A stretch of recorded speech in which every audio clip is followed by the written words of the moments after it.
నూజివీడిలో రైతుల సమస్యల పరిష్కారం కోసం జనసేన టీడీపీ బీజేపీ ఉమ్మడి అభ్యర్థి కొలుసు పార్థసారథి ఆధ్వర్యంలో ర్యాలీ నిర్వహించారు. నూజివీడి సబ్ కలెక్టర్ కార్యాలయం ముందు రైతుల సమస్యలను పరిష్కరించాలంటూ ధర్నా కూడా నిర్వహించారు.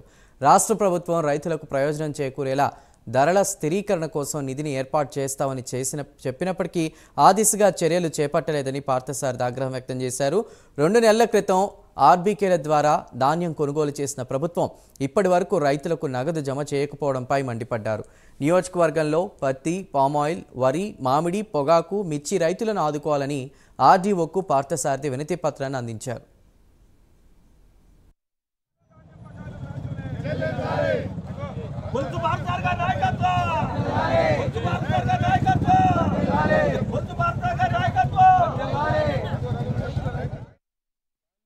రైతులు ప్రభుత్వం మాటలు విని 21 రోజుల్లో డబ్బులు చెల్లిస్తామని చెప్పిన మీదట ప్రభుత్వానికి ఆర్బీకే ద్వారా ధాన్యం తోలారు.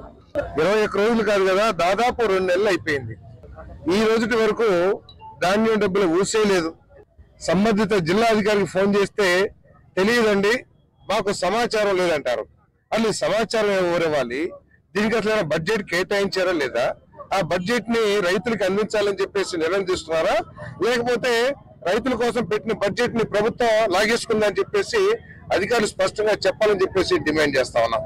అంతేకాకుండా అన్నిటికంటే కూడా దయనీయ పరిస్థితి ఏంటంటే, మిల్లులకి ధాన్యం తోలిన తర్వాత నీది రంగు మారింది, లేకపోతే బాగోలేదు అని చెప్పేసి రివర్స్ రైస్ మిల్లులు 20,000, లోడ్కి 20,000, 30,000 వసూలు చేస్తా కూడా ఈ ప్రభుత్వం ఏమి పట్టనట్టు ఊరుకుంటాం చాలా అన్యాయం అని చెప్పేసి మనం చేస్తా ఉన్నాను.